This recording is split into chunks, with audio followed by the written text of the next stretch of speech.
باتیں کرتے ہیں مگر کرکٹ میچ کے لیے جمعہ چھوڑ دیتے ہیں، کوئی ڈرامے کی قسط تکنے کے لیے خدا کے سجدے چھوڑ دیتے ہیں۔ جوانوں، چونکہ اکثریت جوانوں کی بیٹھی، آخری بات عرض کرنے لگا ہوں، ہم بھی جوان ہیں، تاجدار کائنات کے صحابی بھی جوان تھے، صحابہ میں بھی جوان صحابی تھے۔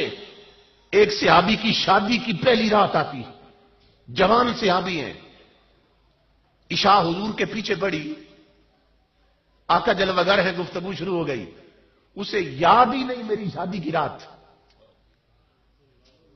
چہرے مصطفیٰ تکتا جا رہا، خبر ہی نہیں گھر میں دلہن انتظار کر رہی۔ خود آقا نے فرمایا آج تیری سہاگ رات ہے، جاؤ نا۔ آقا آپ حکم دیتے ہیں تو چلا جاتا ہوں۔ چلے گئے، مدینہ پاک کا شہر ہے جوانوں، آدھی رات کا وقت، اس جوان دلہن کے کمرے میں داخل ہوا، کنڈی لگائی اس نے، جوتے اتار کر اس کے پلنگ پہ جا بیٹھ۔ قریب تھا کہ دونوں جوان جذب آپس میں ہم کلام ہوتے، کوئی محبت بری بات کرتے۔ ادھر جوان کا ہاتھ دلہن کے گھونگھٹ کی طرف گیا کہ چہرے سے کپڑا اٹھا کر اپنی شریک زندگی سے گفتگو کا آغاز کرے۔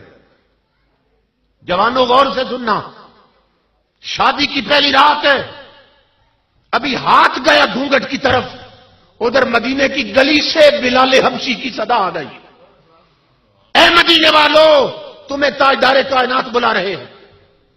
کیوں؟ جہاد کے لیے حکم آ گیا ہے، کل تم نے سروں پہ کفن باندھ کر مصطفیٰ کے قدموں پہ گردنیں کٹانی ہے۔ آقا یاد کرتے ہیں، او جوان، میں تیرے عشق محمدی کے قربان جاؤں۔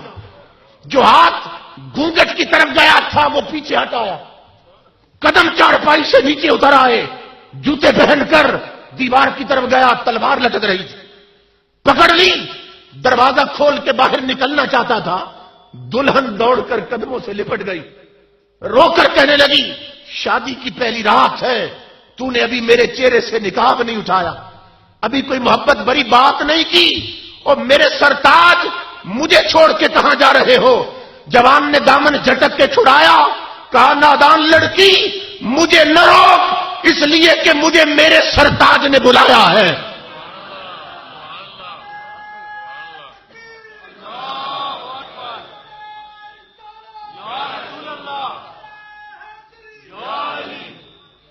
اگر تیرا سرتاج میں ہوں تو کوئی میرا بھی سرتاج، اگر تیرے سر کا سائیں میں ہوں تو کوئی میرے سر کا بھی سائیں ہے۔ مجھے میرے آقا نے یاد کیا۔ جوان لڑکی بہانے تراشنے لگی، کہنے لگی جہاد کل ہوگا، رات تو گزار لیں، صبح چلے جانا۔ جوان نے کہا نادان لڑکی، تو سہاگ رات تک رہی ہے، میں مصطفیٰ کی ذات تک رہا۔ یہ تو ایک رات ہے، اگر ہزاروں سہاگ راتیں مل جائیں، مصطفیٰ کے قدموں پہ قربان۔ تلوار لی اور تاجدار کائنات کی بارگاہ میں جا پہنچا، گھر پلٹ کے آئے ہی نہیں، ادھر سے ہی جہاد پہ چلا گیا۔ اللہ اکبر، جنگ شروع ہو گئی لوگوں۔ صحابہ کہتے ہیں تاجدار کائنات کا معمول یہ تھا، ایک بلند جگہ پہ کھڑے ہو جاتے اور جنگ کرنے والے غلاموں کو تکتے رہتے، نظر پھرتی حضور کی سب غلاموں پر، لیکن کہتے آج رنگ بدل گیا تھا، تاجدار کائنات کی نظر اس جوان سے ہٹتی نہیں ہے، ٹک ٹکی باندھتے، وہ جوان ادھر جاتا ہے حضور دیکھ رہے، ادھر جاتا ہے دیکھ رہے، توجہ کسی اور پر نہیں۔ جوان زخموں سے چور ہو گیا سر سے بہت، سینے سے نیزہ پار، گھوڑے سے گرا، کونیوں کے بل جسم کو گھسیٹنے لگا۔ صحابی قریب آ گئے، کہنے لگے جوان پیاس لگی ہے، پانی پلا دے، بھوک ہے تو منہ میں کھجوریں ڈال دے۔ اس نے کہا نہ پانی کی حاجت نہ کھجوروں کی طلب، تو پھر جانا کدھر چاہتی ہو جسم کو گھسیٹ کے؟ اس نے کہا میرا آخری وقت آ پہنچا ہے، جس یار کو آتے دیکھا تھا اب اسی کو جاتے تکنا چاہتا، جی چاہتا ہے روح پرواز کرے تو سامنے چہرے مصطفیٰ ہو، اگر ہو سکے تو مجھے حضور تک لے جاؤ، میرا آخری وقت آ پہنچا ہے۔ اس جوان کا مقدر دیکھو، صحابی اٹھانا چاہتے تھے، آقا نے فرمایا میرے صحابیوں اسے ادھر نہ لانا، اسے ادھر نہ لانا۔ آقا کیوں؟ فرمایا میں اپنی امت کے جوانوں کو بتا دینا چاہتا ہوں کہ جو میرے دین کے لیے سہاگ راتیں لٹا دے پھر وہ میری طرف نہیں انہیں ملنے میں آیا کرتا ہوں۔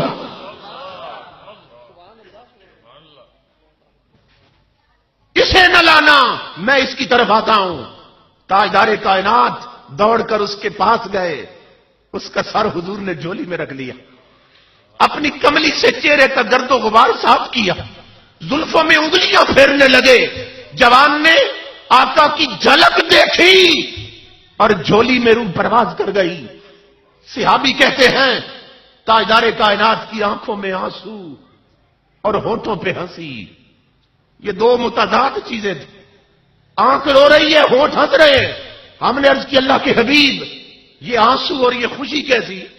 فرمایا آنسو تو اس کے بارے میں جدا ہو گیا، بڑا عاشق تھا، محبت کرنے والا غلام تھا، اور ہنس اس لیے رہا ہوں کہ میں جوان کو مبارک دینا چاہتا ہوں۔ جوان تو نے بڑے فائدے کا سودا کیا کہ مصطفیٰ کی آنکھیں دیکھ رہی ہیں کہ تو نے دنیا کی ایک عورت تو چھوڑی ہے مگر 70 حوریں تیرے استقبال کو اتر آئی ہیں۔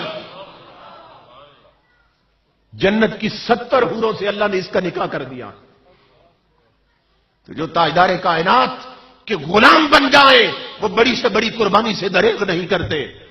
ہے تجھ کو بدلنا تو ہے اب وقت بدل جا، اے بحر عمیق اپنے کناروں سے اچھل جا، غافل تجھے پا کر لے آئے ہیں پھر جال۔ یہ وی سی ڈی، یہ وی سی آر، یہ انڈیا کی فلمیں، یہ بی پی، یہ ننگا ماحول، غافل تجھے پا کر لے آئے ہیں پھر جال۔ یہ تیرے ایمان کے لٹیرے ہیں، تیرا ایمان ختم کرنا چاہتے ہیں۔ غافل تجھے پا کر لے آئے ہیں پھر جال، تو باز ہے بلبل نہیں بستان سے نکل جا۔ باطل سے نہ ڈر، جنگ کے میدان میں اتر جا، رکھ حق پہ نظر ماہو سوریا سے گزر جا۔ کی تجھ کو حسین ابن علی نے یہ وصیت، مرنا ہے تو ڈر موت سے، جینا ہے تو مر جا۔ تقدیر الہی کے نوشتے بھی وہی ہیں، اللہ بھی وہی، اس کے فرشتے بھی وہی ہیں۔ اتریں گے ملائک تیری امداد کو اب بھی، گر ذات خدا سے تیرے رشتے بھی وہی ہیں۔ جوانو آخری پیغام ہے، لذت عشق نبی دل میں بسائے رکھنا، یہ خزانہ ہے لٹیروں سے بچائے رکھنا۔ اللہ پاک عمل کی توفیق عطا فرمائے۔